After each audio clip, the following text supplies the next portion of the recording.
Hello? Yeah, I can hear you. Yeah, so I was saying there are few Java files created whenever we are trying to do any transaction, right? Like like creating a table. Mm-hmm. So in the same path, we can see a lot of Java file in home directory, Mm-hmm. categories.java, stocks.java. So how is it used? Internally, I was thinking that it is the MapReduce job, isn't it? It will create not just the MapReduce, but also some Pojo classes. If you know what is Pojo classes, like No. using hibernates and all, kind of creating a schema for it so that you can convert it to the other format. So if you will even open those Java files, you will find a lot of Pojo classes along with the MapReduce jobs classes.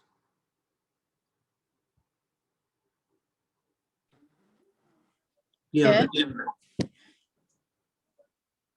Yeah, clear on that should be right. I think I'll have to probably go through it once again because little new and naive to all these technologies. But I think it's fine. This knowledge also at least helps. And even you will never be using it. To be, I have never used it, though I have opened and seen that. But whatever scope requires to convert into MapReduce and everything, even those code along with the MapReduce code is public. Hmm. But it's just that Okay. you never have to use it. So I actually removed one of the files because I was constantly getting this error that file already present. I looked through the error, recognized that Java file, went ahead, read it, and then removed it. Then my job ran fine.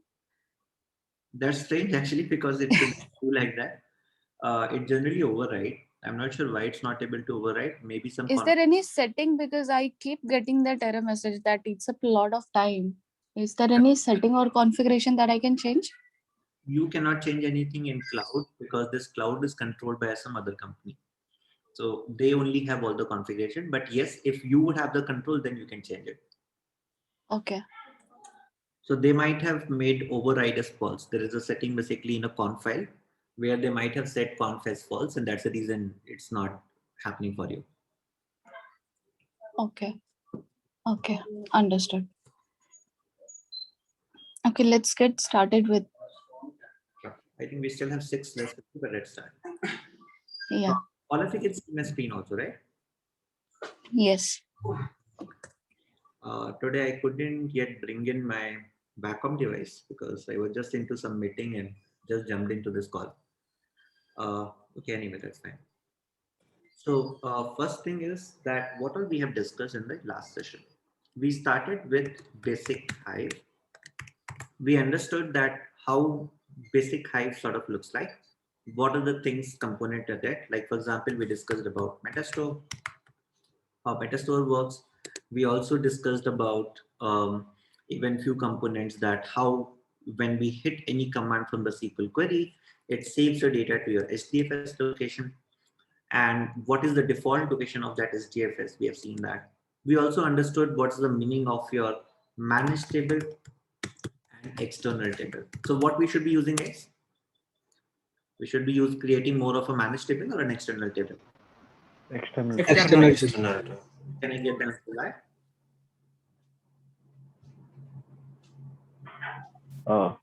Sorry, Sean, can you repeat that again? Can I get the answer why?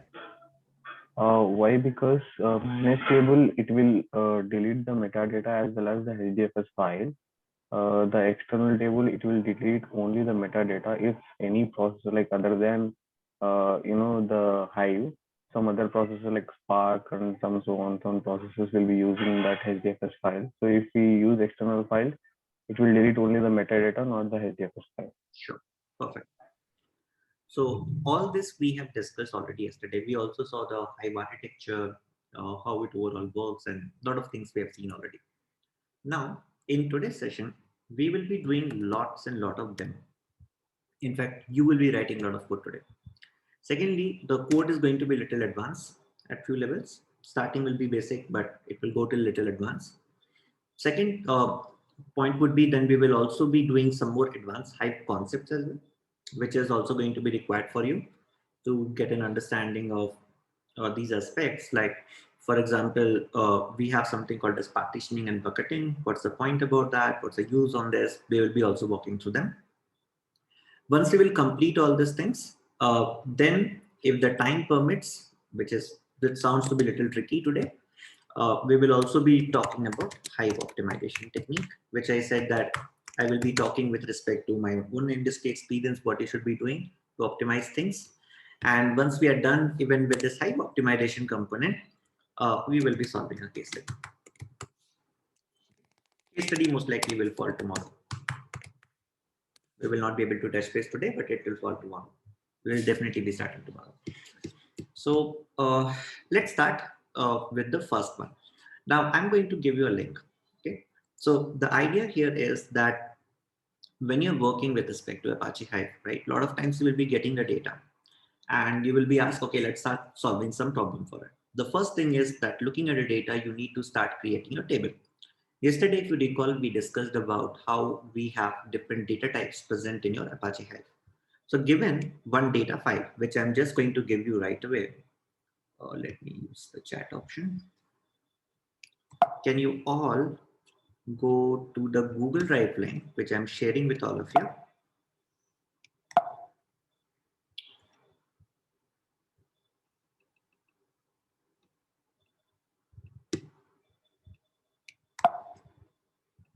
Okay.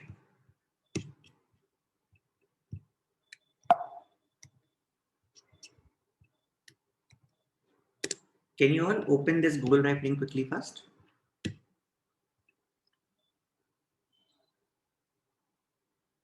And every exercise, I will be bounding it today with time because we have to do a lot of exercise today. And few concepts are really advanced. So especially when I have to talk on partitioning and bucketing, I really need some time there. So I will be bounding your all the queries with time. So you have to do it within that time frame only. Okay. So can you all open your lab, go to your Google Drive. All of you, can you see this file called as data underscore 2008.csv file? Yes, York. Perfect. If you can see that, download it, create an external table on this, name it whatever you wish to. Look at the data, which is the main thing I want you to look at there. Look at the data and see that whether you are able to create a perfect table with it or not. And it's a decent amount of big data. It's not like very small, it's not very big based on single node systems you are working. And how you will be loading this up? So the way you will be loading this up is here. So the way you will be loading this up is you can open your Hue on your cloud. In your Hue, you can load it to your HDFS, right? Now it's present inside your HDFS. Then after that, you can go to your connect to your Apache Hive and create an external table. Clear on this, how you will be loading this up, bringing the data and start working on it? Any questions, ask me right away. So the schema we have to create manually, right? Correct. That's the first exercise. Because this is how you will be getting the data in your business problems as well. You will be getting a data, you know that it will be solved using Hive. So the first thing would be you will start converting that whole thing to a schema. That is the first thing I want you to try. This is a good practice for your data type knowledge. Feel free to use Google wherever you need help for the data types. Or you can ask me. I can help you out with that. As you can see, it's a pretty decent amount of size of data, almost like some 25 columns will be there inside it, 20 to 25. You have to think about the data set. Definitely you can have the row limiter, delimiter by comma. Those are simple, but look at the other ones, which should be integer, which should be string. Even just to give you a hint, there should be one data type, which should also be big int. Okay, look at that closely. What will be that particular data type? And assign some valid names. Don't put it column A, B. Try to see better column names with it. So I'm giving you just to do this exercise, the initial 5 minutes. It should not take much time. 5 minutes just to create this table. So I will be showing you this at 7:47.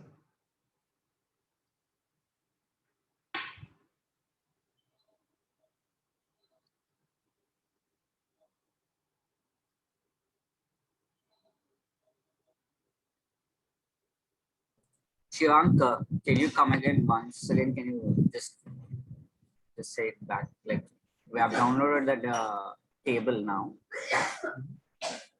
So you have downloaded a data set, upload it using Hue to SDFS or cloud, create an external table from it. So you have to create the schema of it.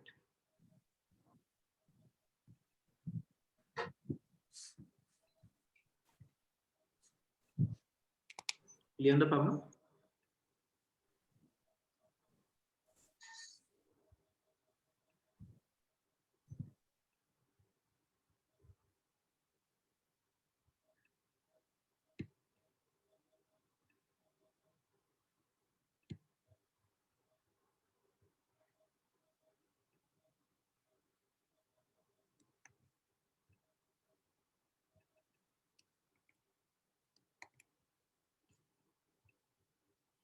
So today class is going to be very lab heavy to ensure that you have everything with you. In case if you face any trouble, raise it right away.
My recommendation to use this Hive from here.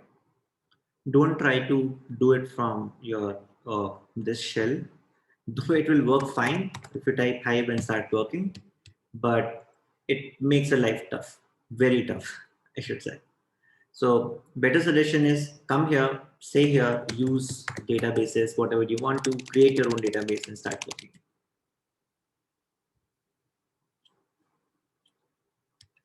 Since I told you this late, I'm adding 2 more minutes to your exercise.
Anyone who have completed this or come close to it?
Okay, guys, I need your attention now. If you have already tried that, now you can match up your answer. As you can see in this data, the column names were already given, right? So you can have year, which is 2008. Can you tell me what you kept for this? What is the data type you tried for this? In Int. Int? Oh, yeah. So this should be integer. Then further to that, we have month, again should be integer. Day of month, again should be integer. Day of week, again should be integer, as you can see in the data as well. Departure time, again should be an integer. CRS departure time, again, this one also seems to be an integer. Now start looking at the other ones. So like, for example, unique carrier, flight number, if you look at them, they are more of a string components, right?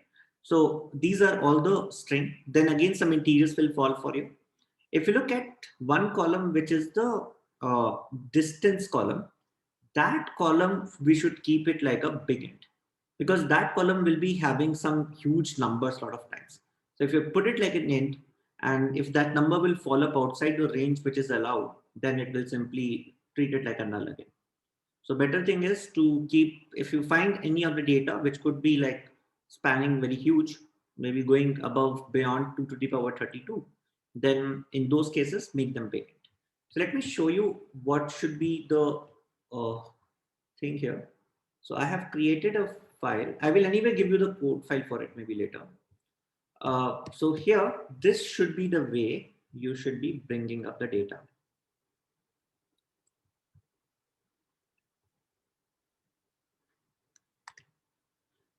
Create external table, flight underscore data underscore external. You can see all the schema which I have put down here. Then basically I have defined the row format delimited with a comma, and the location I have also defined it so that I can save it at some location. Quickly take a look at this. Let me also send you on the chat box.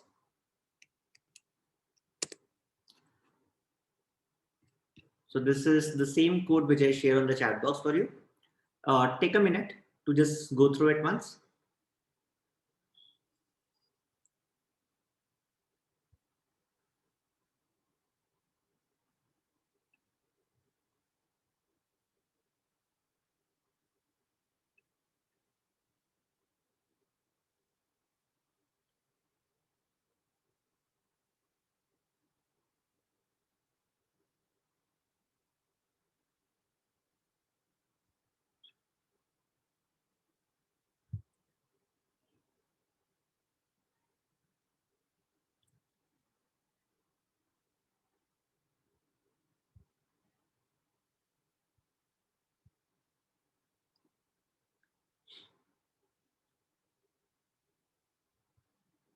Perfect.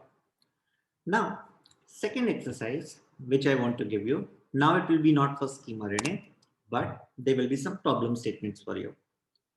The dataset which I'm going to use here is going to be an Amazon review dataset. It was close to 20 GB.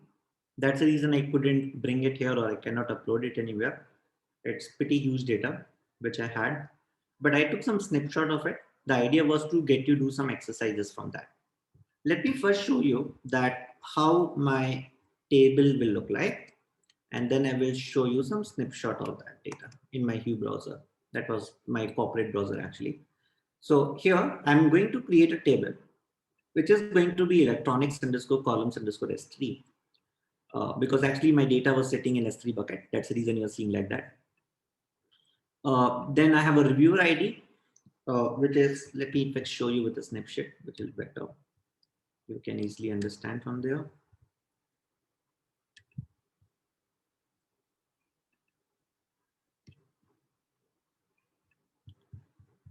Match it from here.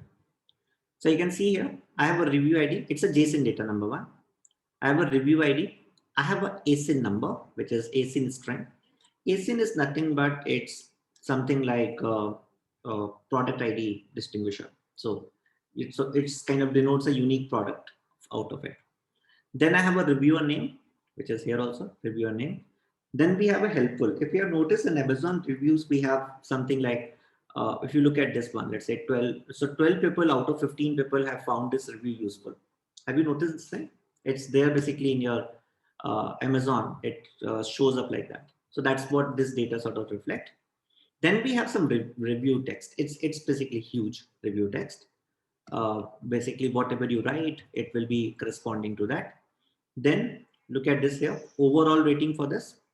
What is the summary? So when you write a review, what you do is you write on top one liner, then you give a detailed description of it. It's a summary of that.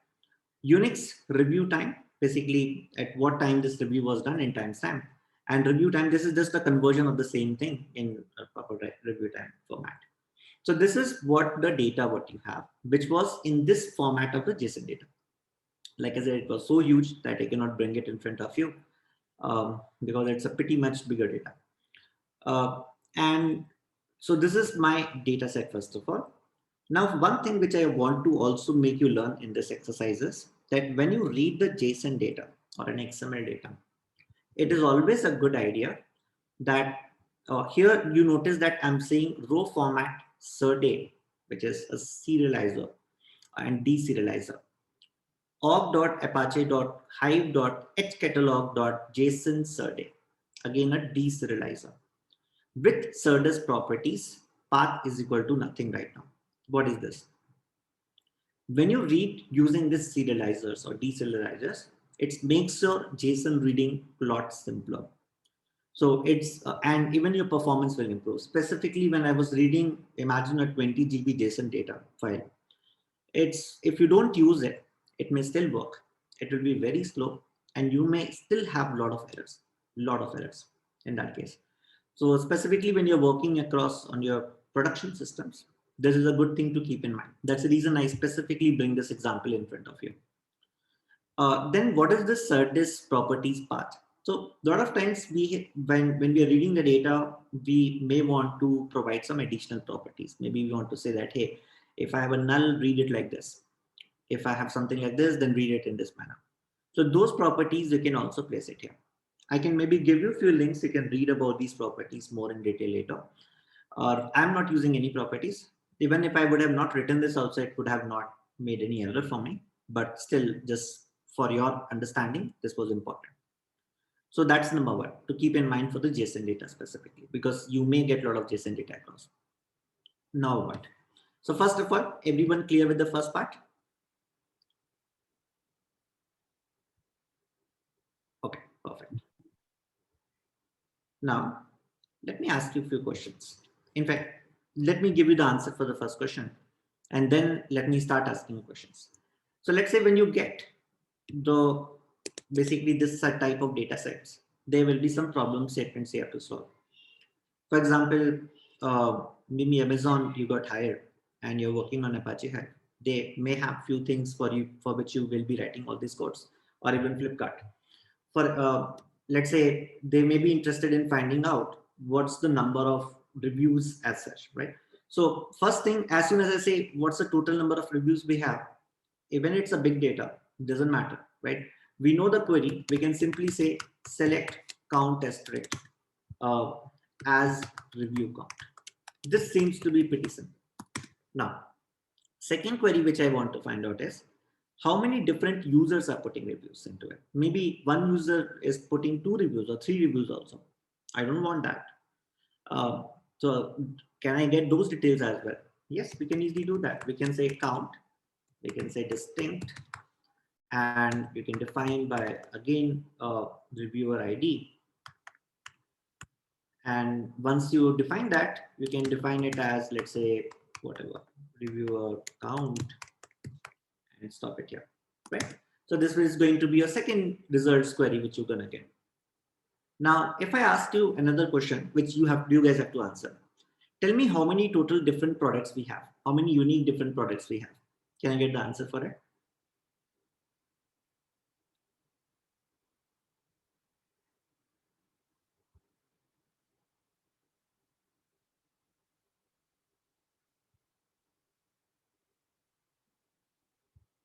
What should I write for that? If I say, tell me how many different unique products we have. You already have the schema in front of you. Use that and tell me the answer.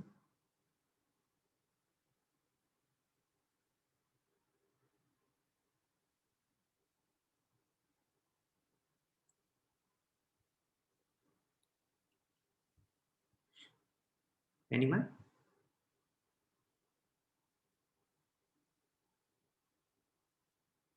Arun, do you want to try that? Shivang, what is this second column? ASIN. This defines the product ID. Means So we will do count on this count distinct product IDs, right? Then we will have all the products. you are close to the answer. Not the perfect answer, but close to the answer. Anyone who would like to add something to what Karthik said?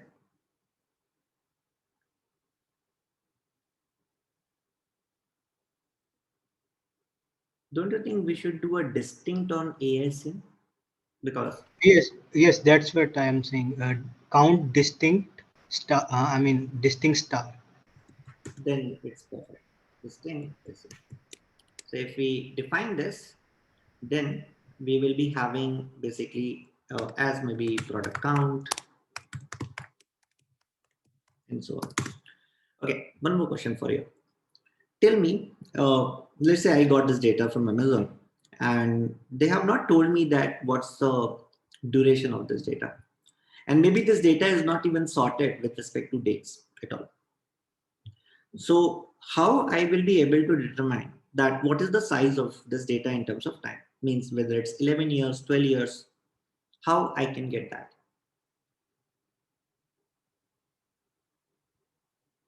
What's the duration of this data? So we can go for maximum date and min date, Okay. and we can difference both, and we will get the duration. Very good. So we can get the min of Unix review time as whatever you want to save. I'm not writing it. Then you can also say max of Unix review time as maybe again whatever you want to save it from your table. But again here, once you get these two data set, you can do a max minus min and convert it to a particular value in day, you can get the answer, right? So this is the way you can perform it. Now let me give you a question which you have to solve now for me. What I want to find out is I want to find out the average reviews by reviewers in this case. Okay, again listen to the question. I want the average reviews by reviewers, which means that maybe if there are, let's say, 30,000 reviews and I have total reviewers as, let's say, 1,000 or something, right? So just have that number and divide by number of reviewers. It will give you an average. So per person is putting roughly how many reviews. So can I get the answer? write a query. I'm giving you for this query some 3-4 minutes. Just write it down at your end.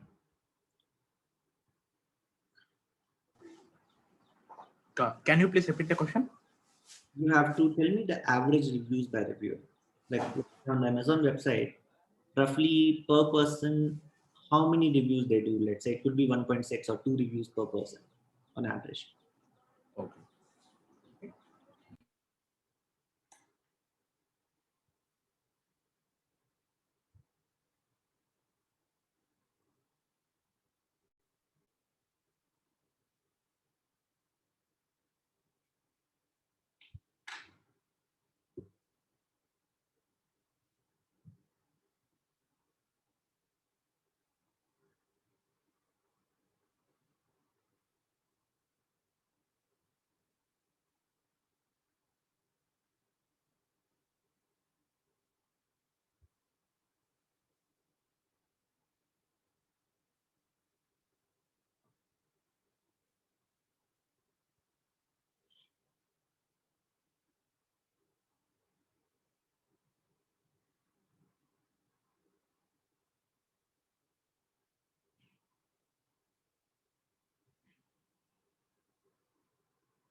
Done?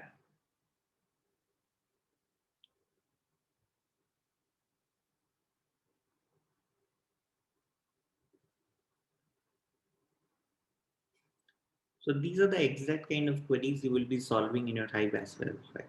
When you will get your problem statements, you will have a lot of things around the same.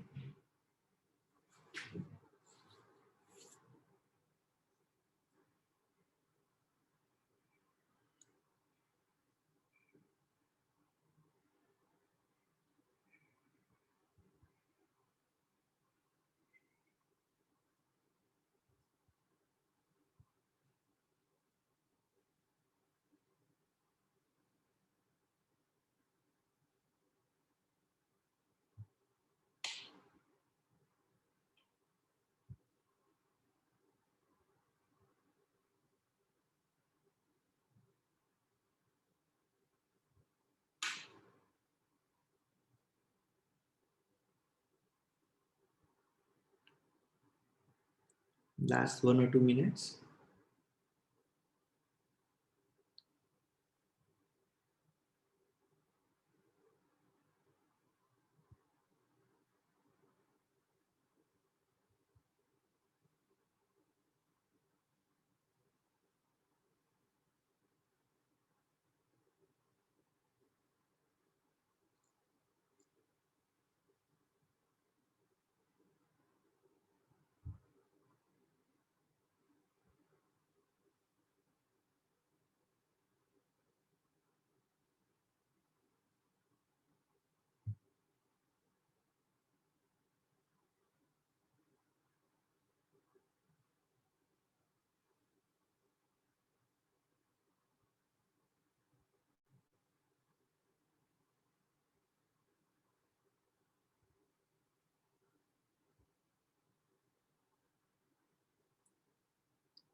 Okay. Anyone who have done it? If not, just listen to me now. Maybe they can see. Shivang, one question. Mhm. Uh, do we know total number of reviews, or we have to find from this? I mean, in one this single query only. You have to find it. Okay. That's not Okay. a question. Anyway, I'm just going to show the answer. So look at this. So first thing is you can say select reviewer ID. Basically, this will give you whichever person have done a reviewer, and then you can say count is strict as review count. Um, Basically from whatever table you have, let's call it as table for now, and then you are doing it by reviewer ID. Okay, first of all, tell me, will this give me an answer? No, right? No. There's a problem here. We cannot, because this is just going to tell me that, okay, for every reviewer, how many reviews this person did. But now I got a sort of a table with it. Now what I can do is I can write here, select average of the same review count which you have computed here. So you can say review underscore count. So you got this review part from here, and say from this particular table, whatever it is. Maybe name it as A or whatever you want to, right? So this way, so what you have to think in these cases is think of dividing it into two parts. First, get one part portion of it, because you need, just like Karthik have asked this question, that whether we have the count of it. So even though we need a count, here we need a count with respect to reviewer ID, because that's what is required here. And once I got all this, then I can simply go and compute the average of it. Got the answer also, Karthik? For your part as well? In fact, everyone now? Yes, I understand. Okay, one last question for this exercise, and then I will start doing some coding. Uh, One last question which you have to do is tell me reviews with respect to date here. Okay, so what I'm interested is in for every year. So actually this data, if I'm not wrong, was from some 21 years, 21, 15 years, sorry, 15 years data. It was a 15 years data, and for 15 years I want to say that, hey, in 2005 this many total reviews happened, 2006 this many total reviews happened, and so on. Can I get this answer?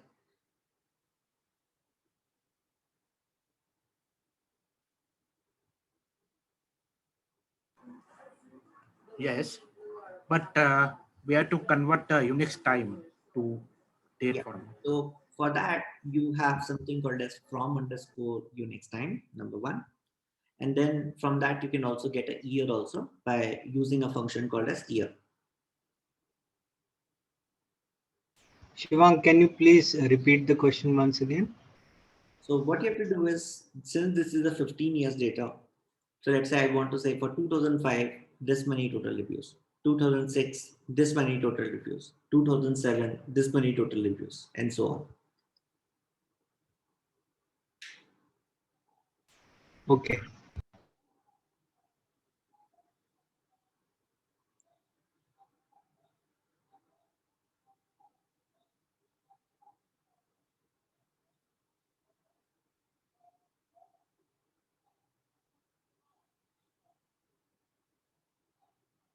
This one is pretty simple, so let's just use 2 minutes for it.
Last 1 more minute.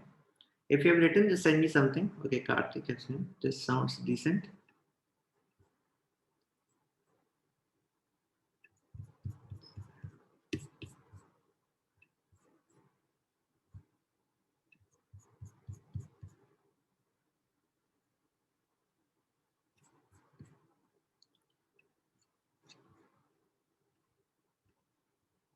Okay, so let me show you this answer for it. It's pretty simple actually. In this case, we will be using the functions which will help me to convert it to the date format, and rest of the things will stay the same. For example, I can say select year from underscore Unix time review as year, because first I need from that Unix review time all these things.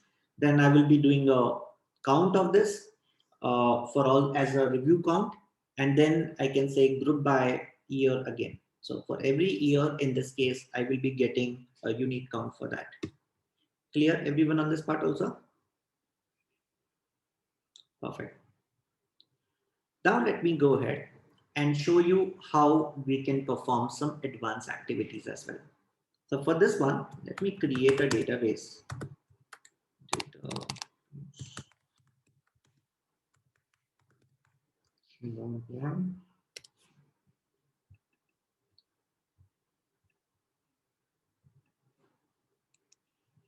I just did that. Use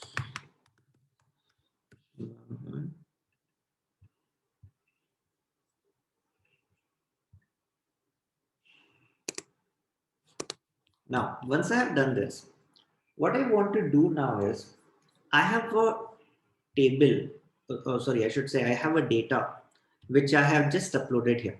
Let me show you this data. This is called as student.dat. I have already uploaded in your drive, so you can download it later. But for now, I just want to show you something. If you look at this data, this have lot many different delimiters because the data is having some different data types as well. Sometimes you may get the data in this format. For example, you can see the first one, which is written as, let's say, Alexron and so on. This sounds like a name. This is an integer, right? It seems good till here. After that, we have things like arrays because we are seeing this mathematics, physics, chemistry, molecular. Shivang, can you zoom in a little? Fonts are very small. Okay, 1 second.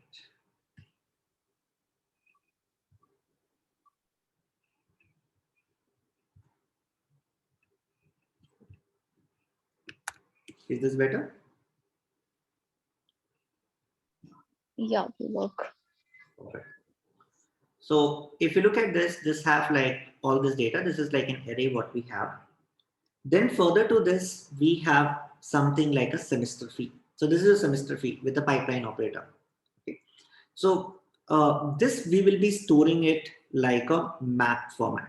So if you recall, we have discussed, I told you that there will be some complex data types. So array is one. Similarly, this is like a map. So map could have things like a key value pair.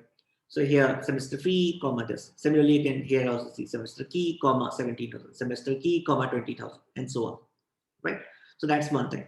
Then after that, you can see again some more details moving up, which is like lab fee, then again something, and so on. So this is more like there are so many things within it, right? I can see an integer, I can again see an integer after that, like you can see integer, comma integer, and so on, right? So this sounds more like a struct because it have like multiple things within it, which is like an integer, comma integer type.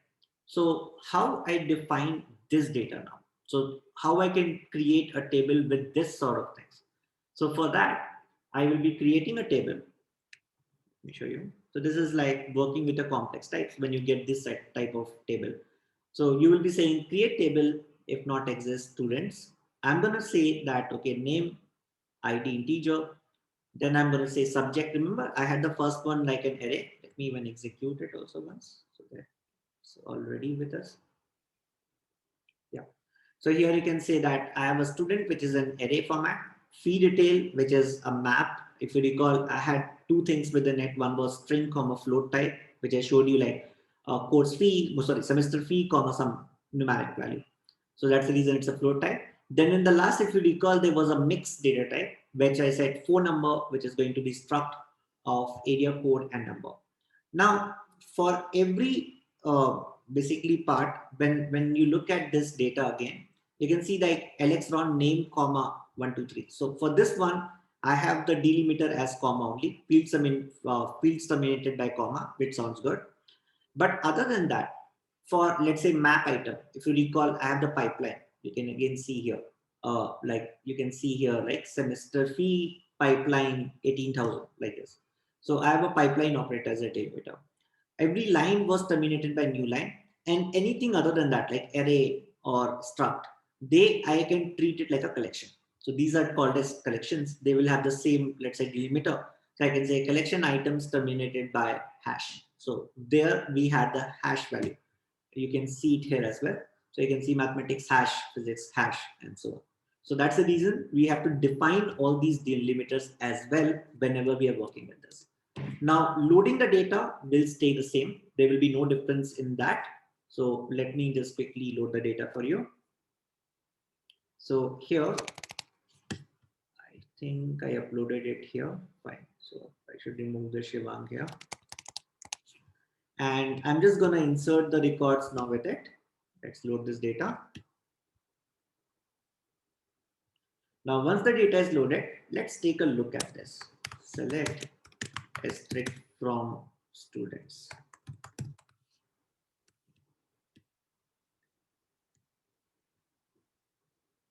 Let's see how the data will come in. Perfect. See, it's coming so nicely.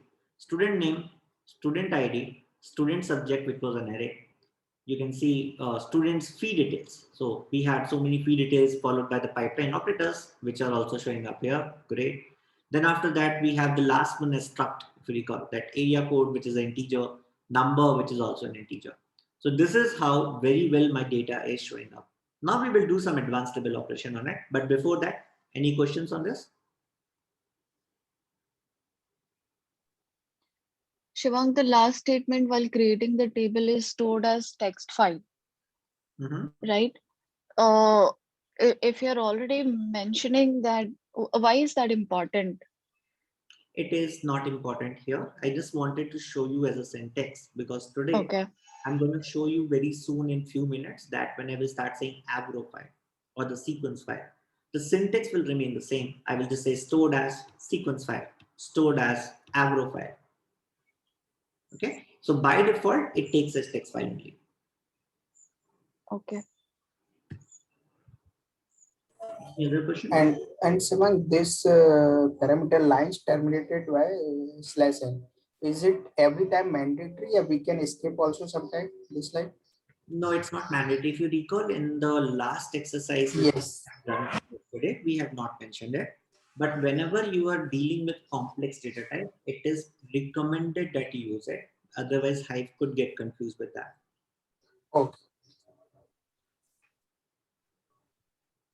Now, everyone else, any other question before I show you some? Shivank, one doubt. Mm-hmm. Why not? Can you show structured data? I mean, why there is no delimiter mentioned for structured data? Not this one, the original one. Yeah. So this was the structure, which was 11 in number. Let me show you. If you go here, can you see? This is the one, right? Number and this one. Before everything, whatever you had basically kept it, this whole thing, pipeline operator. This whole thing, we were keeping it as a map, right? Remember this? This went like a map. Yeah, I understand now. Because there is, I mean, there is no separations, like delimiters is not required for this case. I understand. Correct. So this is how we have kept it. Everyone clear now on this part? Okay. And Simon, one more thing. In CSV file, we have first line as a header. So while creating the table, this query, do we need to specify something like header first line something? There is actually an API which I will show you also in few places. Keep header as true. You can make that. If you want to include that, make it true. If you don't want it, make it false. Okay.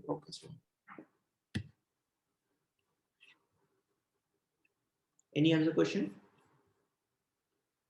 So in this one table itself, I showed you almost all the complex data type so that you get a good insight how this looks like, because most of the time in complex projects, you will come across these type of data with multiple delimiters. Then generally I've seen people getting panicked what to do because I don't have data type to handle it. So in those cases, if you get multiple delimiters in a file, think about complex data type, how I can store it. Now let's do some operations on it. Let me show you a function called as explode. Okay, look at this fee details. Okay, this is semester 18,000 lab fee, so on. So what I can do with this, I can say select explode, and I can say here fee details from students. So as soon as you do this and execute, look at the output now. So what it do is it makes it into different lines. The output, it will make it in different lines. So it's running a map reduce, so that's the reason some time.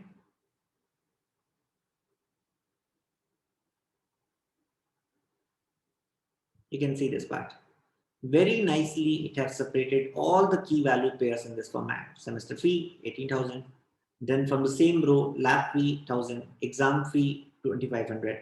Then on the second row, semester fee, 17,000, lab fee, 2,000. More easy to read sort of thing, which it makes for us.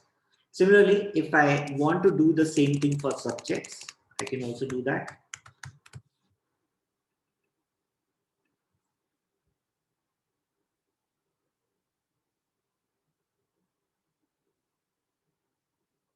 If you recall, this was mathematics hash, all that, right? All those array type sort of objects. So this will also come very nicely. So you can see here, mathematics, physics, chemistry from row 1, then from second row. So all the data will go into different lines. So this is how the explode works. Even for struct, you can also try that. I'm not doing it, but you can also try that. Similarly, you have a lot of other functions as well. For example, you have, let's say, a name, right? You would like to convert it to an uppercase.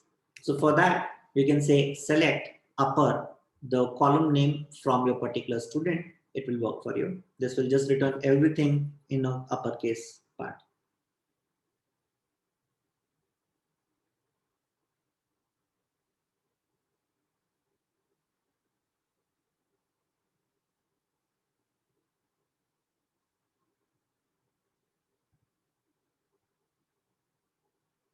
So as you can see here, I got everything as uppercase. Let me bring up an interesting point here. So let's say this is there. Let me also print ID along with it because I will be using it for some part. Now, what I want to do in this case, let's first see the data.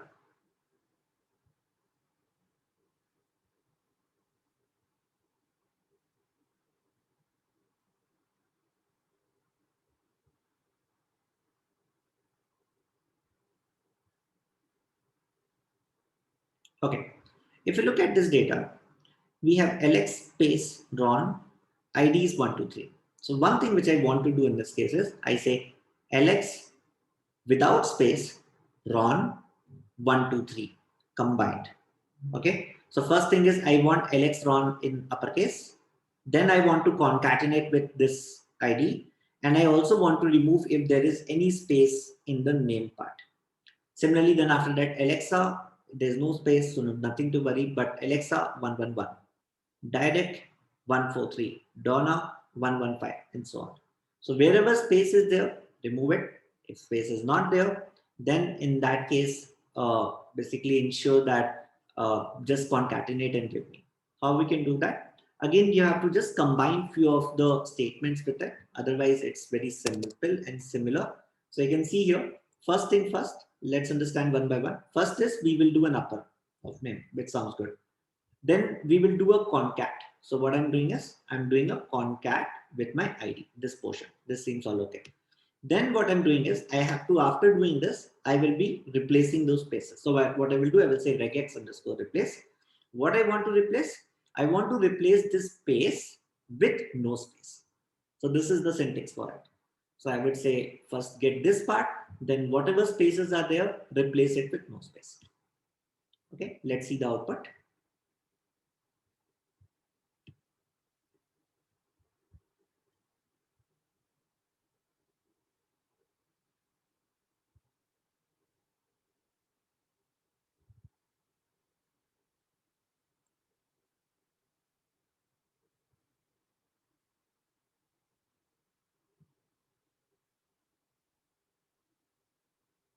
As you can see in LX RON also, no spaces are showing up. Any questions on this till here?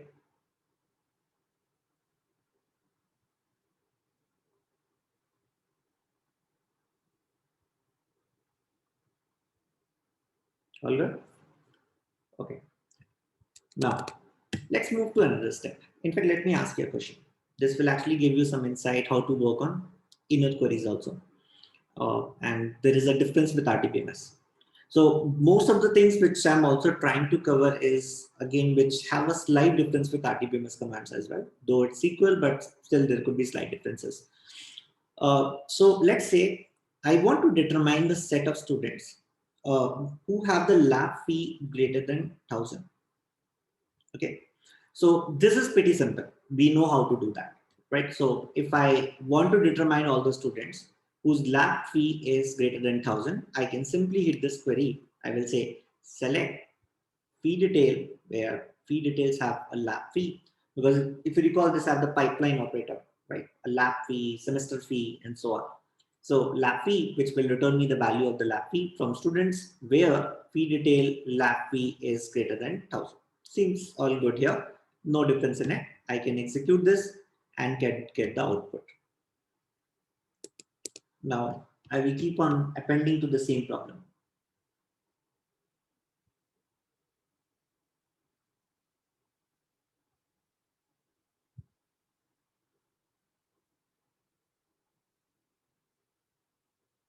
Okay, so you can see for Alexa and Direct, the lab fee is greater than 1,000.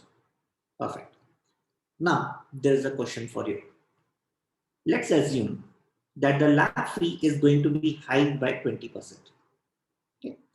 And you would like to see now the projected value in case it is greater than 1,500. Okay. Again, listen to me. Assume that the lab fee we are going to increase or hike by 20%. And you would like to see the projected value now in case it is going to be greater than 1,500. Clear? Can you get me this answer? Just write a query. Means no need to have this as a code right now. Just write it. Simple. What's your thought process in this case? I'm giving you 2 minutes. So nothing to write very concrete, but just think about it at least. And nothing, no need to load the data in there.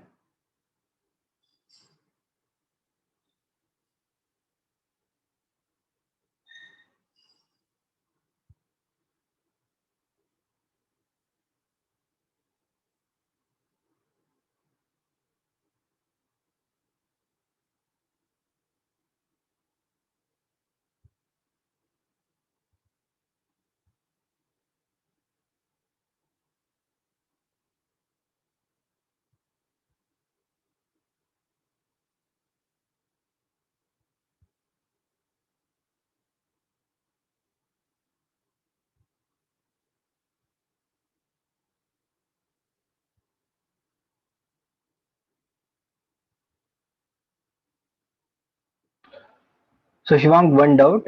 So do we have to simply retrieve all those columns which has projection greater than 1,500? You said, Yes.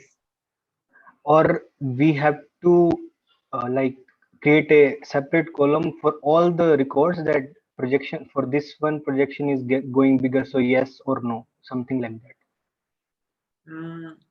Basically, I need the name of those people. That's it. Okay, okay, fine. Think of it similar to the problem statement when something change in your income tax. Maybe before government is going to make those changes, they want to identify that who all people or maybe how many number of people will fall into this bracket. as you see that every when they announce the budget in March or February, right?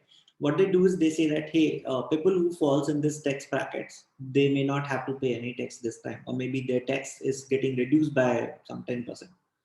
So with that, maybe they want to have using this, they want to apply, if they do this change, maybe they want to increase the tax for a particular sector.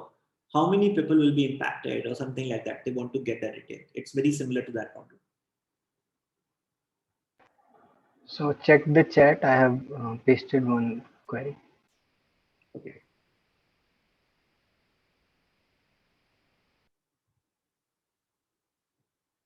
This will not work. You have to do a small change to make it work.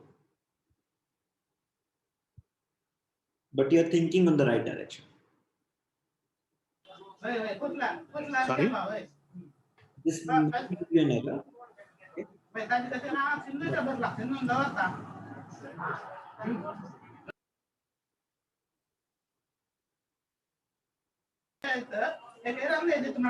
Why this will not work? There is a slight in that. There's a lot of audio disturbance.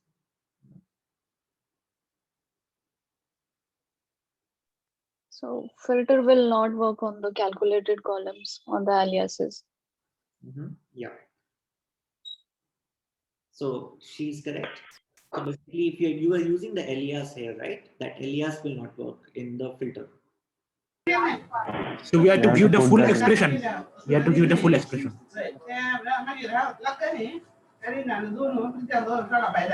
Sitting at some external place or something, there's a lot of audio. How we are listening to me also then? Yeah, Ramnath, there is a lot of disturbance from your end.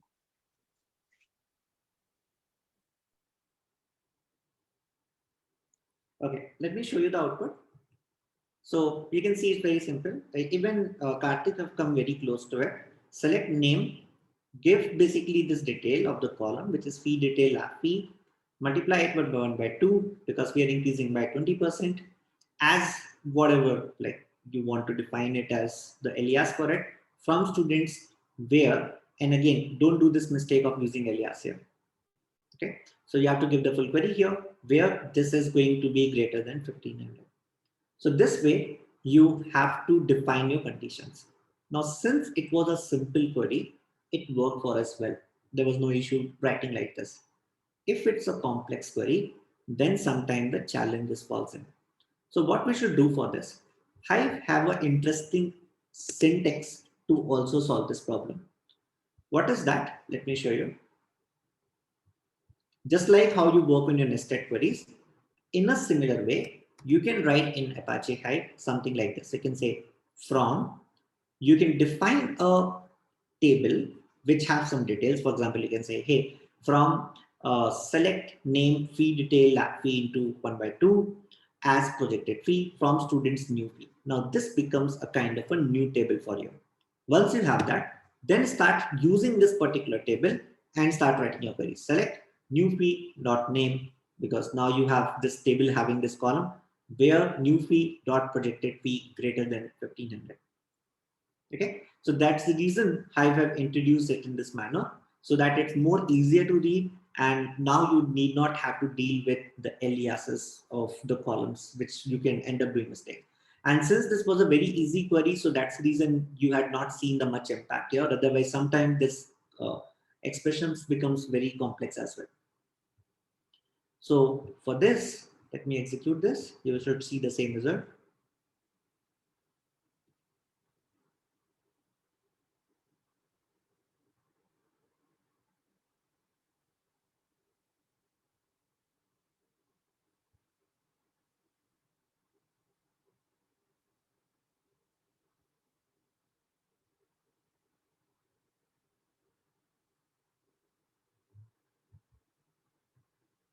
So you can see here the name coming up as Alexa and Derek, who will be impacted with this.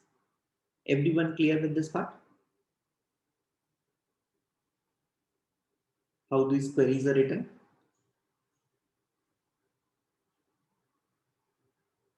Okay. So these are about few concepts about your queries. Now I will be moving to some other concepts called as partitioning, bucketing, and so on. What are those concepts?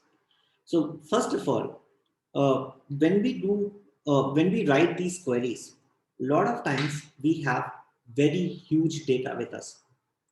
Now, even if you are doing any filter command, you are still searching across a huge file.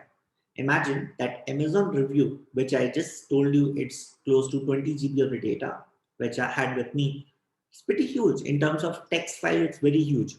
And if I have to say that, hey, where maybe it belongs to different states of India.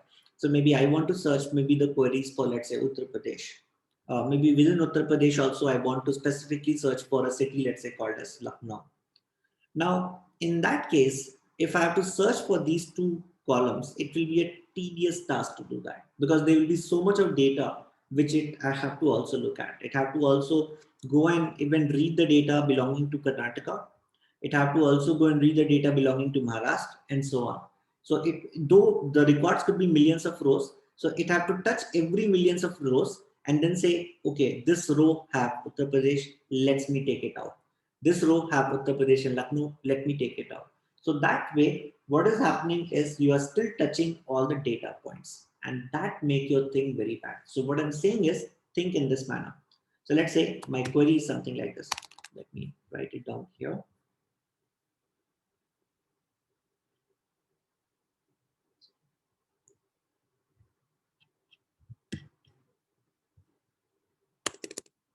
So think about it like this. Let's say this is some row ID. Let's say this is some name, ABCD.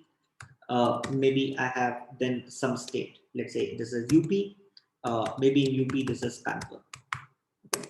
Then I have another row which is, let's say, AB, and this is, let's say, Karnataka, and let's say this is Bangalore. Right? Maybe I have three, which is, let's say, CD. Here it is UP, and maybe this is Lucknow. Similarly, I have employee 4, which is, let's say, XYZ. This is, let's say, Maharashtra, and let's say this is Mumbai, right? Like this. And imagine that I have millions of records like this. Now my query, which I want to do here, which is, let's say, having a where clause, which is trying to find out, let's say, from Amazon point of view, that how many, tell me all the name of the customers who are belonging to UP and Lucknow. Now in this case, what you will do, you will hit the first record, will compare if it's UP and Lucknow, no. You will go to the second record, you will search that whether it's Karnataka, okay, UP Lucknow, no. UP Lucknow, yes. So you got return this result. But what you're doing to get this, you're touching all the rows from it. Now imagine again billions of rows like that. It will be a big time taking task to get this result. So for handling this, what we do is, how about I put all this data with respect to state wise itself? What I mean to say, because I know that I'm going to write a lot of queries with respect to state. So it makes sense to divide this data also with respect to states. So what I can do is now, let's say this whole data point was called as, let's say, Amazon data. Let's just calling it as Amazon. So this is, let's say, present inside Amazon directory. And there was a file, let's say, called as amazon.txt. Let's say this was the file which had all this data. Now, instead of keeping it in this manner, how about I keep it like this? I say, hey, go to Amazon. Now, inside Amazon itself, I will create a directory for, let's say, UP. Okay, I will create a directory called as UP. And inside UP, I will keep a file. Let's call it, let's say, up.txt, or there will be some part 001. And what I will do, I will keep the data like this: 1 ABCD, comma, Kanpur. Okay. Then I have another data 3, comma, ABCD, comma, Lucknow. Let's say one file becomes this. Second file will be, let's say, Amazon slash the name of the second state. I have the data from Karnataka. Maybe this file is named as ka.txt. And inside that, my data will be kept up as 2, comma, AB. And maybe then I have Bangalore. Right? So this becomes my second file. Now, the similar manner, I can also keep it for Maharashtra. I'm not writing it here, but we will also be having a file for this. Now, in this case, if I'm writing a query, I'm doing some select operation, and then I'm saying from the table Amazon where my state is equal to UP. Now you can notice it will immediately know from this directory that, okay, I'm looking for UP. So I need to go only to this file now to search it. I don't need to go to this. I'm completely skipping the Karnataka folder. I'm completely skipping the Maharashtra folder and everything. So now imagine it on the millions of records. It will have a huge impact, right? If I have so many records, I'm not even touching those rows. So now in this, I'm only touching, let's say, 2 rows, and I'm able to say that, hey, this is the record for Lucknow in this case. So this way, I can make my query time quite faster. So whenever I want to perform a speed up query like this, and I know that I'm hitting this type of query on specific columns quite a lot, it makes sense to divide the data or to partition that data into smaller files here. That is what we do it using partitioning. Now, you may also say that, hey, what about if I am also doing from UP and then within Lucknow, I'm also searching a lot? Create subpartitions within it. What I mean by that, so you can say within UP, one directory for Lucknow, one directory for Kanpur, one directory for Allahabad, and so on. So you can also do that. So you can create partitions at 2 levels as well. So depending on your requirement, you can do all these partitioning as well. First of all, everyone clear on this part? What is mean by partitioning? How it is advantageous? Why we use it? This portion is clear to everyone? Any questions? Please ask first.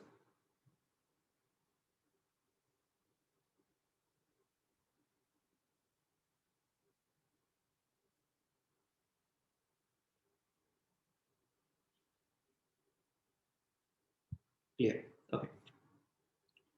So now what I'm going to do, there are Sure, quick questions. Yeah. So you said like partition can be done at 2 levels. Is there a maximum that is it 2 is the maximum level, or can you go further? So when you are, there will be 2 type of partitions. One is your dynamic partition. There is no limit for it as such. Yes, there is a restriction number. I don't recall that exact number. I can get back to you on that. But even using the queries also you can control it. But at the same time, let's say you applied the partition on something like employee ID. Now in that case, for sure, you will end up with a lot of partitions, right? Don't make sense also. To handle that also, there is another concept called the bucketing. I will come to that. What exactly is this? But there is definitely, there is a maximum number, which is very huge. You will mostly will not be reaching that. I will tell you what's that maximum size also very soon. But basically you have to create these partitions very carefully whenever you're working on it. Okay. And definitely one thing which happens, though it is making your query time faster, but creation of table will be a time taking task. Everyone agree on this part? Creation of table will be always a time taking task, because if you have millions of records and you're creating a partition table from it, it will end up taking a good time. But maybe you are just creating a table once, and after creating that table, partition table once, you are just always hitting the queries across with it. Then it becomes very helpful. Okay. So if you have to query multiple times and creation only required once, then partitioning is a good scheme. Now, how we can work across with it? There are 2 kind of partition. One is a static partition. Second is your dynamic partition. So first of all, what is a static partition? In a static partition, you are specifically telling that, hey, do this partition based on this criteria for me. That is a static partition for you. So for example, let me show you how we will be doing that. So let's say I'm going to create a table first. So I'm going to say create table, if not exists, customer partition. There's a first name, there's a last name, there is a customer address, city, and notice one thing. Then after that, I'm saying partitioned by country, comma, state, row format delimited by this. Let me Okay. So let me execute this once, then I will explain you. Okay, so this got created. Let me make it all this below so that we can see all this together. Okay, look at this part. So what we are doing first of all in this syntax, we are saying that create a table customer underscore partition, and then I'm saying customer underscore fname, customer last name, customer address, and city, and then I'm telling that do the partition based on country comma state. Means at first directory level, do it with respect to country, then within that do the sub country level, means sorry, state level. The same thing, if you recall, I was doing here as well when I said you can create maybe one partition with respect to state, and then after that you can create another partition also with respect to your city level as well. So it will create within UP, it will create multiple directories, like one for Lucknow, one for Kanpur, one for Allahabad, and so on. Now notice one more thing here, guys. When I was writing this data here, when I created for UP, notice what I did. I said 1 comma ABCD, and after that I said Kanpur. Have you noticed I did not wrote UP here? Can you tell me why? Why it made sense not to write UP here? But the whole, because the whole rows and data will be in the UP file. Correct, correct. So Everything will belong to that. correct, Aditi. So if you look at it, otherwise, if you write it, it will not have any mistake, but why to increase the data unnecessarily? So that's the reason this UP writing is not required, because I know already from the directory name itself that it all belongs to UP. That's the reason. If you go to the code also, notice when I said partition by country and state, notice in the column details, these two columns are not defined. These two columns are not defined here like this. So that's one important thing.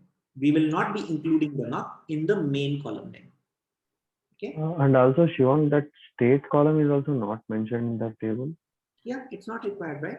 So think about it here. I have done only this partition at UP level, but let's say I would have said that okay, I'm going to do at the state and this level, then it would have become UP. Then I would have said, let's say 1 for Lucknow. Okay, maybe some file, let's say 00.txt. So inside that, what data I would have kept? I would have kept here 3 comma CD. Do I need to write here that it belonged to UP comma Lucknow? No, right? We already know that this file have only the data belonging to UP and Lucknow, correct?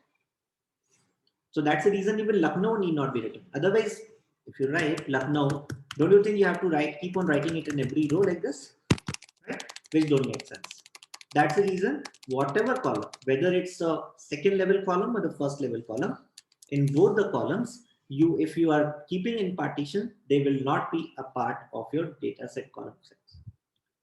Clear? Daush? Yes, Shivang, yeah. Now coming back to this, that's the reason we have done it this manner and we have created this table. Let me quickly go and check if I have already this data set uploaded. If not, I will do that right away. So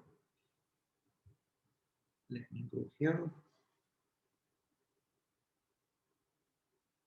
Okay, I have not kept it. So let me upload it quickly. In fact, I will put multiple files here for it. Dataset, create. Let's go here. Now inside that, I will place some files called as datasets.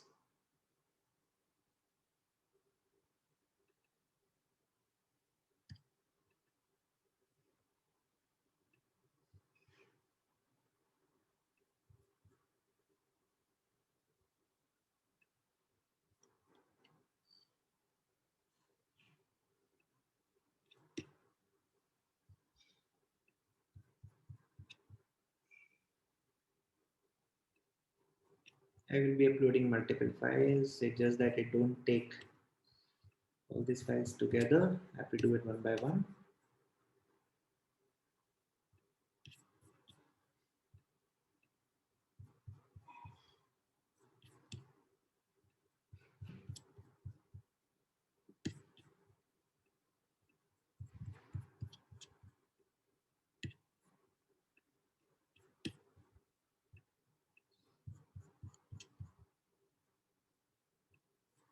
And I will give you all this data set, so don't worry about it. Just one more last file.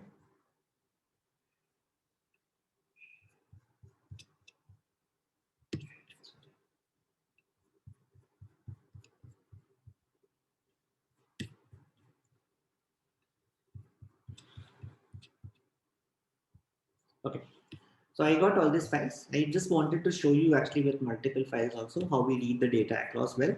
So it's all present inside this shebang / dataset folder. Now I want to execute this table and want to play around with this. So what I want to do, I want to load this data. Let me show you how this load data in path command will little bit change in this case. So what I'm going to do, I'm going to say load data in path, giving the path. You can see I'm just saying till / dataset because after that, whatever files are there, I want it to be taken up into table my customer partition. Now here in partition, I'm telling specifically that what is my condition based on which put my data.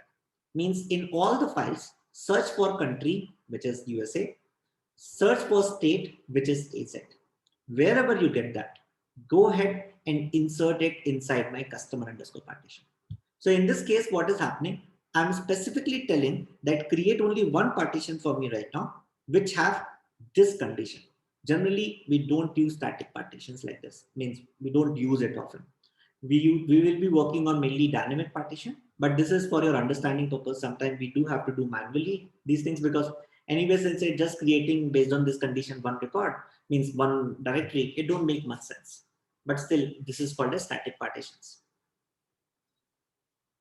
So you can see now the data is there. If you want, you can query it also, and you can see all the records as well. So you can say select district from, you can define the name, let's say customer underscore partition. So once you will define it and execute this, you can see all the records coming up for this particular things. If you go here, you can see that you're only getting the records for USA and ESA. So from all the files it will search, and wherever it will get matching these things, it will return you that. Like I said, you will majorly not be using this way. I mean, static partitions we generally don't create. At least in the projects I have not seen it much used. What about dynamic partition? Dynamic partition will be created automatically, right? Just like in the last example I showed you. Let's say you have the huge file where the states and the city names are mentioned. By looking at the data itself, it should be able to kind of tell you that, hey, go ahead and create a partition for me. So let's say if there are 26 different states showing up into my file, it depends on how many unique you have. You could have 15 also, you could have 10 also, depending on that. So let's say if you have 26 states in your file, then it will create 26 partition for you. Now within those states, with respect to the unique number of cities you have, it would have created all those as well. Now, how we will be working here. So first of all, let us see if I have already uploaded a data here called as customer, not that, okay, not this one. There's a different file. Okay, I already have it. I will be using this file customer.dat for performing some operation. Let me show you this data. This data is very small. I've taken just to show you this example anyway. So here, what I will be doing is, in fact, let me see if I have a directory also created. Yeah, even this I can use it. That should be fine. So you can see here that I have a customer.dat, same file. It's just that I've already written out example for you guys. Now here, what I will be doing, let me first create a table for myself.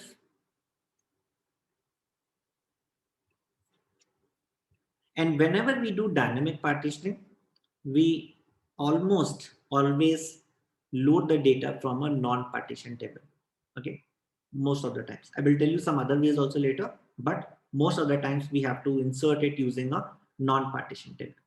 So here, let me do one thing. Since I have written down this new for something, okay, let me remove all this. I might have ran it before. That's the reason it's showing up. Okay, so now I have left it only as cust so that I can just define my directory path and can use it. So what I'm going to do, let me show you this thing. So what I'm doing is I'm saying create my external table customer. I'm defining all my column names here. I'm telling row format delimited by comma, stored as text file. Location is this, right? In this cust, now I have only one actually customer.dat. So what I'm saying is go ahead and create my table within that. So basically data movement will happen from the same directory to the same directory. That's the reason I've done it like this.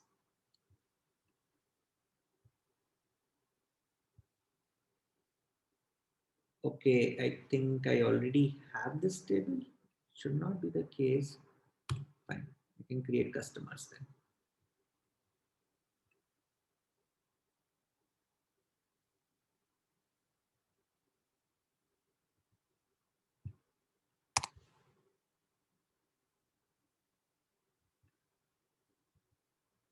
I'm not sure why this table exists. I have not created it if I am not wrong, but that's fine.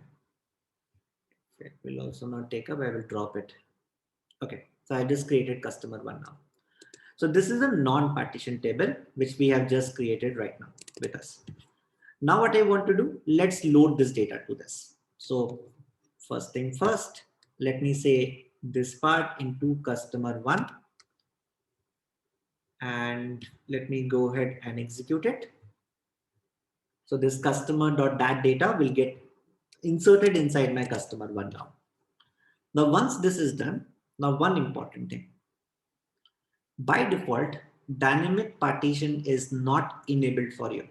This is disabled for you by default. Reason is that by mistake, you should not be creating partitions because it's a very expensive operation. So for every session, you need to enable it. So what's the way to enable it? We can enable it by saying the hive.exec dynamic partition as true, which will be making my dynamic partition as true. Means now it is enabled, go ahead and you can work on this part. Now the second thing is there is also a partition mode. What do you mean by partition mode? Though it have few more things, but let me give you a very basic insight for now. So let's say even within partition, you want to create another level of partition.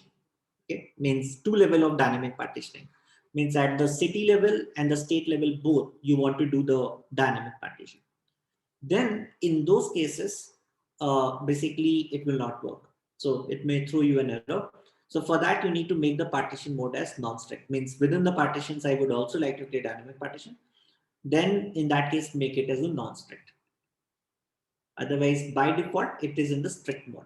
Just to again avoid that you're not by mistake doing anything like that. Now, sorry, can you repeat the last part? So recall we have this state comma city at two level of dynamic partitioning if you want to create. In this example, which I was showing you, let's say, where's that? Here.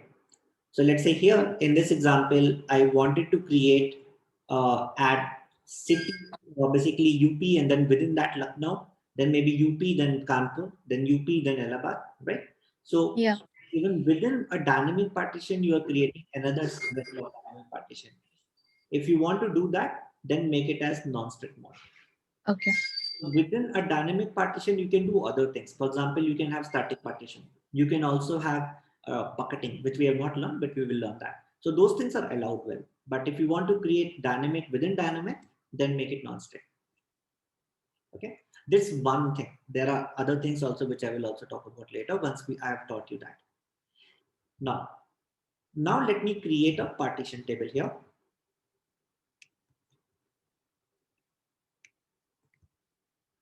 So what I'm going to do here, I'm saying create table, my partition table name, my name of the customer. These are all the columns names what I have. You can see this is the same one which we have created earlier also, right? Partition table across with it. Partition underscore customer. So here I have this, and then I'm partitioning by country and state, and the location of this data is going to come from here, which is my cust and part. Let me quickly check Shivang. Within that I have created cust, and here within that I have customer.dat, right? In fact, let me do one thing. Let me create a folder for it here as part. Basically what I'm telling is go and save the data in this location. Okay, so now within that, go and store my all this so that I can easily show you all this outputs. Let me execute this. Okay, same problem. I can either delete this table or I can just execute like this. Anything is fine. So I just created this. Any question till this step? So you can see I've done till now nothing as a dynamic partition. I just created a non-partition table. I went ahead and enabled some settings to create dynamic partition. Then I created a partition table, which we have already learned it in the last session as well. Everyone clear till this part? Any questions? Can we create external table as a partition also? There is no problem with that. I have not done it just because of the training thing. But if you're doing in production, you should actually create it like an external table. Okay. Okay. Now, how we will be inserting the data? Before that, any questions? Any other question? So can you repeat that one, Shiva? How did you enable dynamic partition? How we can, which part? So you already created a table, right? Then you set the property as dynamic partition, but then why are we creating another table now? So you mean to say here when we have already created it, why we are creating it again? Is that your question, Arun? Yeah. Yes. Earlier table, if we recall, I used this table to insert the static partition data also, right? Where I showed you that as a static partition, how I can explicitly go and say that, hey, where my country is this and the state is this, you can go ahead and insert that. Now the same table, I want to show you that how we can insert this data from a dynamic partition point of view. Okay, it's a different table. Okay, got it. Okay. They're not related. Okay. They're not. Yes, go ahead. Better name, I should have given it like dynamic underscore partition underscore customer, but fine. That's okay. That's okay. I get it now. Now, what I'm going to do, I'm gonna now go ahead and insert this data by using a command, which I'm just gonna show you. So from a non-partition table, I will be inserting the data to this partition table. Look at this. So I'm saying now, insert into table, and then, in fact, I did a mistake here. It should be here as one. Okay. So I'm going to say insert into table partition underscore customers one. Then I'm telling what are my partitions in my other table, which is country, comma state. Select. Now this is all the details from my non-partition table. So I'm going to say, hey, customer F name, customer L name, customer address. Now after that we have city. Then we have country, which is a part of this partition. Based on this, it will be doing all the operation. Then state. This is again going to be doing all the operations based on that from my non-partition table, which is my customer one. Let's execute this.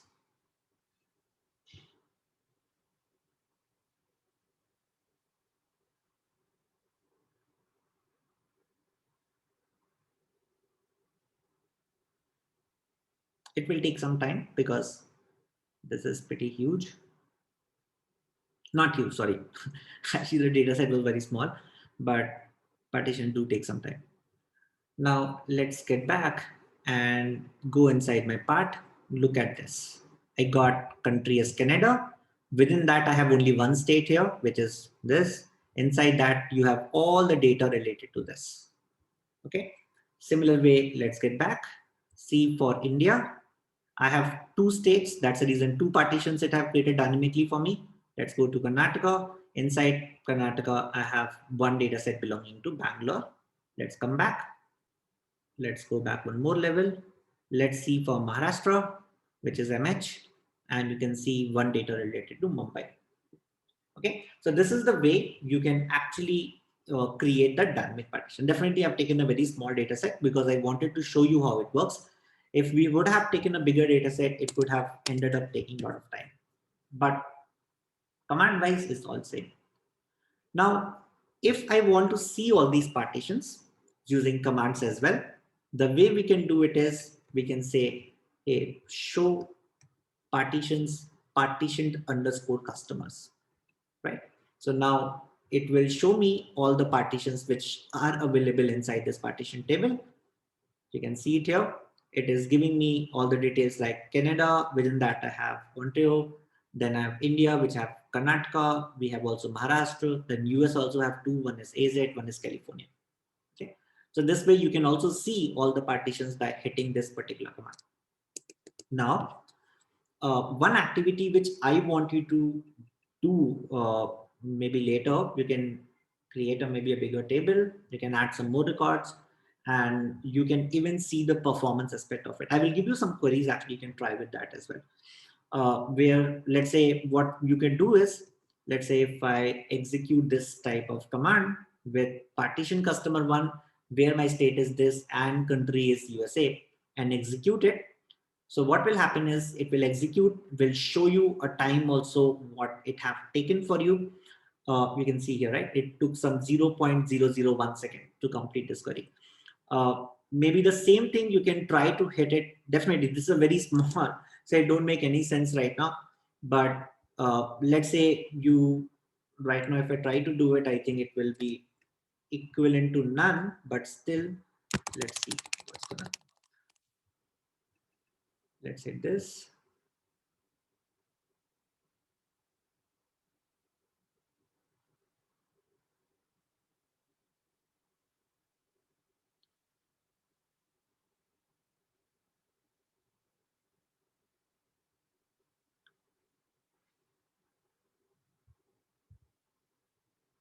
Okay, can you see here, even on just a record which have just 10 records or something, not even 10, I think some 7, 8 records, it is taking close to 17.985 seconds. And what was the time taken for the same query on partition customer, guys? Anybody recall? 0.001. Can you see a huge difference here with respect to your query? Right?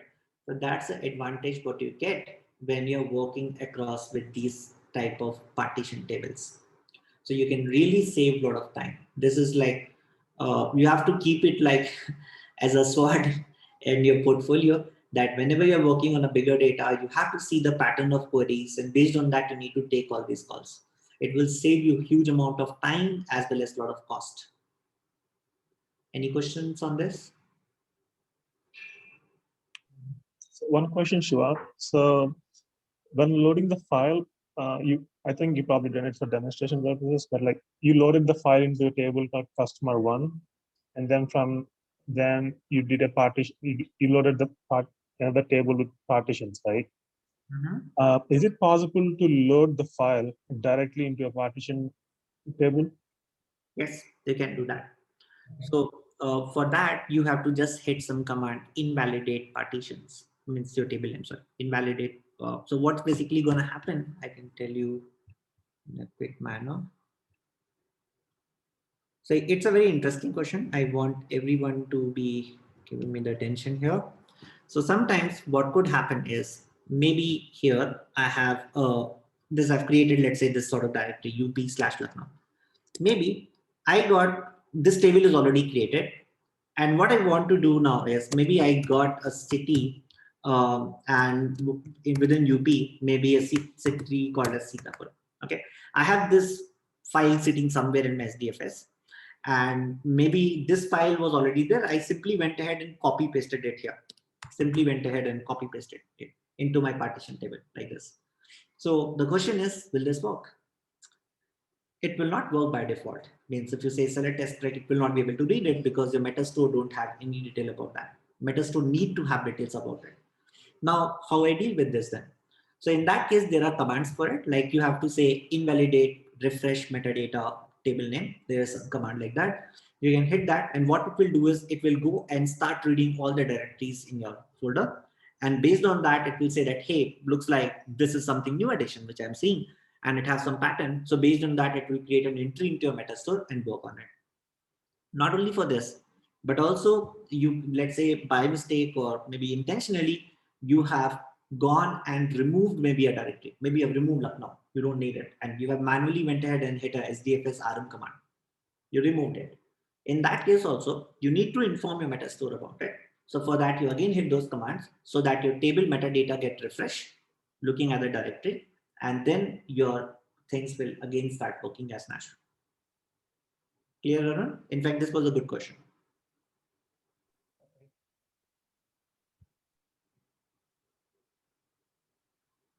Everyone clear till this point? Any questions? I know today class is really heavy with a lot of new concepts as well as a lot of lab. But any questions till this step?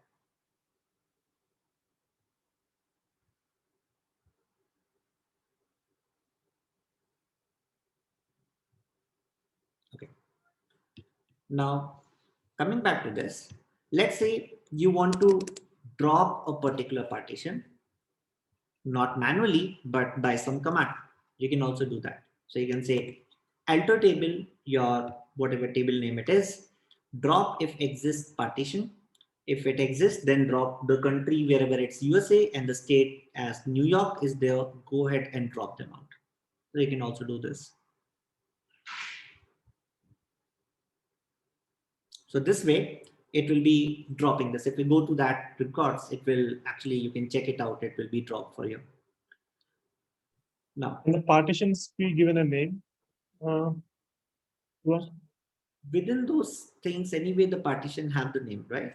Means directories have the name. If you go back and check here within Shivang, there is a cust, and inside that we are creating all this, right? So you can see it is going with a name, right? Canada, India, USA. Right. So now, because of this only, it's able to distinguish. It takes the unique values and create a name accordingly. Even here you can see KA, Karnataka, MH, Maharashtra. It is keeping with the same name. Because I was thinking more in like terms of RDBMS, where like you need to name to the partition, but it's different here because everything's stored in a different file, so you can easily access the file level.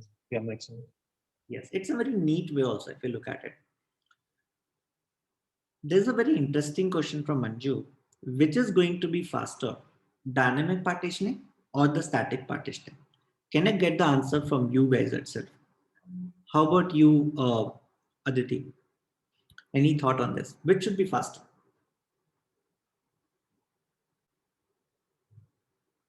Aditi? Yeah, I was thinking dynamic partition should be faster compared to static partitioning.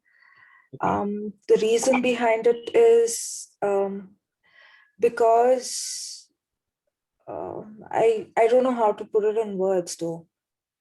Okay. Gaush?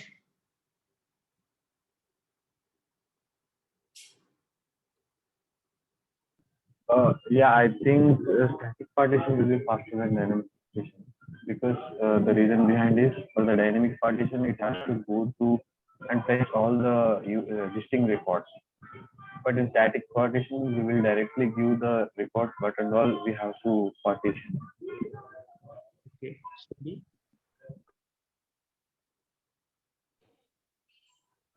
I have similar thoughts. Dynamic should be faster. Yeah, dynamic is faster. Let me pull some. No, no, I forgot the name, I think. Hello? Yeah, I was saying that static will be faster.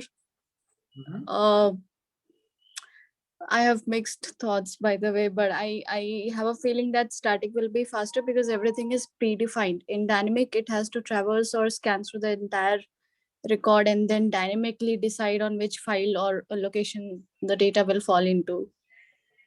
Okay. Does it make sense? Manju, what's your thought on it? What's your thought on it? Manju? Static. Okay. So first thing I would say, if this question is being asked by your client in an interview process, then the answers you are given might be wrong. Why? Your first question should be in this case, in which scenario you are asking, while creating or while querying, because there are two scenarios here. If you're talking with respect to creating, definitely dynamic may end up taking more time, because here it have to uniquely keep on looking at different values, keep on creating new directories, and keep on working around that. While in static, I directly tell, hey, go ahead and create it with respect to state this, city this. So definitely with respect to the creation time, dynamic will be higher. Coming to the static, once it is created, maybe both have created the table for you, one from static, one from dynamic. Don't you think the structure will still look like the same for them, both of them? Maybe you have hit 20 queries to write the static to bring the same format, which is there for dynamic. But when you're querying it, in static also the same thing is happening. In static also you're saying that, okay, my parent directory is, let's say, Maharashtra, and my subdirectory is, let's say, Mumbai, and within that I have some data. So when you're writing a select query, is there any difference going to come with it? Think about it. No, it will be similar then. So if your dynamic and static tables have created the similar structure with whatever syntax we have created, then definitely both of the queries will return me the same output in terms of performance. Clear, everyone? Gaush, Arun, Aditi, Manju, whoever have given the wrong answer. Yeah, Shivang. Hello. When we are creating table using dynamic partition, using static partition, then we have to explicitly mention all the country states, right? Then also it will take time. Yeah, means we are just saying the fact. If you're creating static partition, let's say you just hit 2 times the query for Maharashtra, maybe one for Karnataka. So you know that, okay, which queries I'm more interested in. Maybe Amazon is more interested. Maybe there's a division of Amazon which is only related to, let's say, Maharashtra. So in that case, they are not interested maybe about Karnataka. They're not interested about UP and so on. So maybe for them, it makes sense to just create it with a static partition and saying that, hey, I'm only, and within Maharashtra also, maybe I'm interested in Mumbai, Pune, only 2 cities, let's say. So in that case, maybe they have created only these records. And then whatever select query they are writing, this is only corresponding to them, right? So whenever they are hitting the select queries, again, the query time will be same as per what the dynamic partition would have also given for me. You got the idea? Shivang, from your explanation, what I understood is like it is mixed up. Like, say, for example, depends on the reading time is same for dynamic partition as well as static partition. But when the creation part comes, the dynamic part will take much time. The static part also take the same time, but it depends on the query, right? Yeah, means that's why I said, let's say if I'm only interested in only 1 or 2 partitions, then I'm going to static. Maybe that's taking lesser time for me. Maybe for a dynamic partition, I want all the things like Maharashtra, Karnataka, UP. But when I'm talking about static, maybe I only need Maharashtra. So it definitely depends on business case. That's the reason you have to ask back the question that what exactly you're looking for. And based on that, you have to pull up your responses. That's the main point which I wanted to convey here. If the person says that, hey, I want to create all the columns also by using static, like the same way, then definitely you have to write so many queries, and static could have even ended up taking more time, but that's more of a query writing time. So the reason for preferring dynamic query is because it reduces the complexity in writing the query. Is that it? No. So generally, when you will be working on this problem statements, let's say you're working on Amazon review kind of problem, then you will be finding the need that, okay, you got a very huge data and maybe you are hitting your queries maybe based on a lot of states. Or have you seen that in Amazon, you can do a quick filter. You can say, hey, I'm interested only in the product item which are more than 4 and above reviews. Have you seen that? So how about I create a directory which is maybe only for 4 reviews and above, and within that I keep all the data points. So you can just click a filter and it very quickly returns you all the list of the items. Have you seen that in Amazon review? Yeah. So these things all happen using Hive at the back. In fact, I know very well that Amazon use this.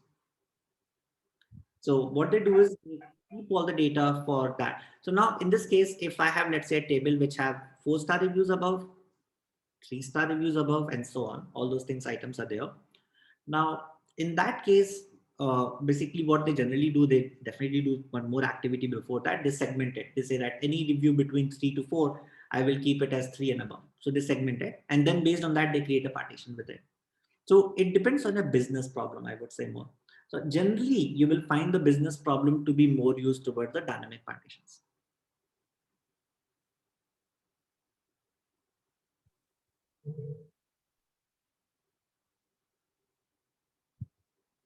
Shivang, there is no literal difference in the syntax of the static and the dynamic partition, isn't it? There's no, it depends on the style of insertion, I should say.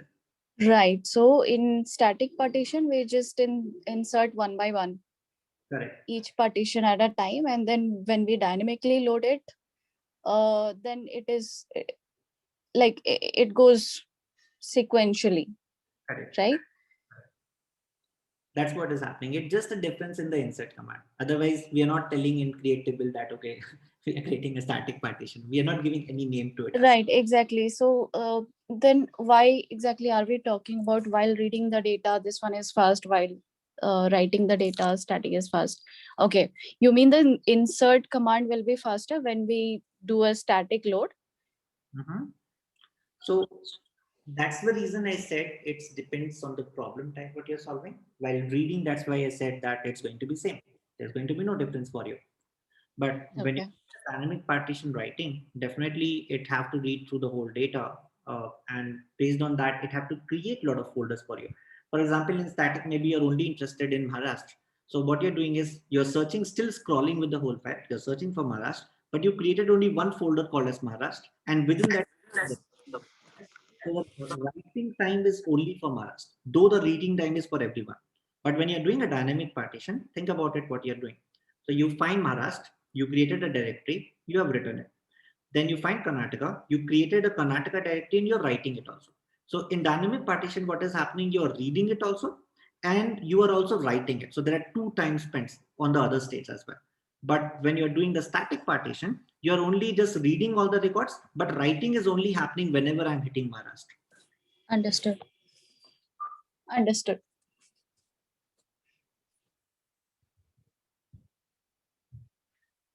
Any other questions on this?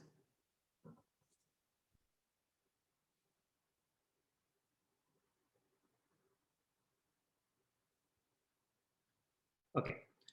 So there is also one more concept left out, which is the bucketing concept. Maybe we can discuss it tomorrow, how it works. Then I will show you a problem statement where we can use partitioning and bucketing together. So we will also see that tomorrow. Any other question from anyone? Yes, Shivank. Can you open the file Shivank file code? There is one query. I just want to understand one thing. Which query? I can also share this guys quickly. Not here. One directory is there, Shivank file code. Yeah, just 1 second, guys. Shiva, so we can't access the chat, so maybe can you put it in the share drive? For some reason, I'm not able to copy from the chat. Okay, just 1 second. Okay, let me place it in the group. Yes, Shivank, even I am unable to access the chat. Yeah, me too. I will upload it. So yeah, which directory you want me to go? Shivank file code. Shivang, I'm inside Shivang, then what? No, go back 1706 only, Lakshmi user. Yeah, there is this Shivank code file. Yeah, upper. Yeah, this one. Yeah. So there is this query location. We have specified the S3 bucket, right? Yeah. So suppose we have bucket, but that is private. That means permission is private. So how we can access that using this query? No, then it will not work. You need to have the permission with respect to your Apache hack. In fact, there is something called a DLAN. Using DLAN, you have to authenticate first. And once you have to authenticate, there is something AWS CL Act, which you need to also. when you will be setting up your AWS CLI, that's where you will be also giving your keys, which comes basically from that buckets across. If you do not have the permission, you cannot do anything with it. Okay, Shivam. So since your beeline will have the permission, like there will be a username and password, just like right now we are just saying Hive, right? Getting inserted. But generally when you go to the corporate beeline, -u, username, -p, password. Now what happens, and definitely you also give some strings, like connection strings will be there. So when you will be giving that, that's also connected with Hive, but now with an authentication. So that's the difference between them. I will show you that tomorrow, how beeline looks like. So now Okay, Shivam. the same username and password, you need to authenticate basically with that. Okay, Shivam. Okay. So everyone clear now, whatever we have discussed? Perfect. So tomorrow we will cover the bucketing, followed by we will also be talking with respect to our some optimization technique, and maybe in the second half we will do some case study problems. Okay, sure. Then this is it. Thank So you. Shivank, before we drop off, I had just one ask. Yesterday, you were showing some PDF file for the Hive commands. Can you share that with us? That is actually the book which I have mentioned, Surbi, that this is a book which is now owned by Cloudera because I've given it to them. So there is some NDA agreement. That's the reason I said I cannot share that book with you, all of you guys, because it will be Okay. in the market actually in the same format. So I can show you, you can take screenshots from that using recordings and all. Nobody's stopping you from that. But it's just that because of NDA, I cannot share that book because I'm also bounded by some agreements. Okay. Will there be any other document which you can, which we can get after this training or during this training? I will keep giving you these 4 things which I have basically written down. At the same time, I can also maybe recommend you some books which you can go through tomorrow. Okay, fine. Thank you.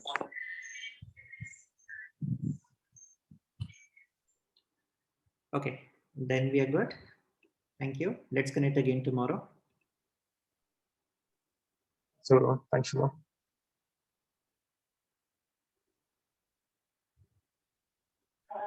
Thank you. Bye, everyone.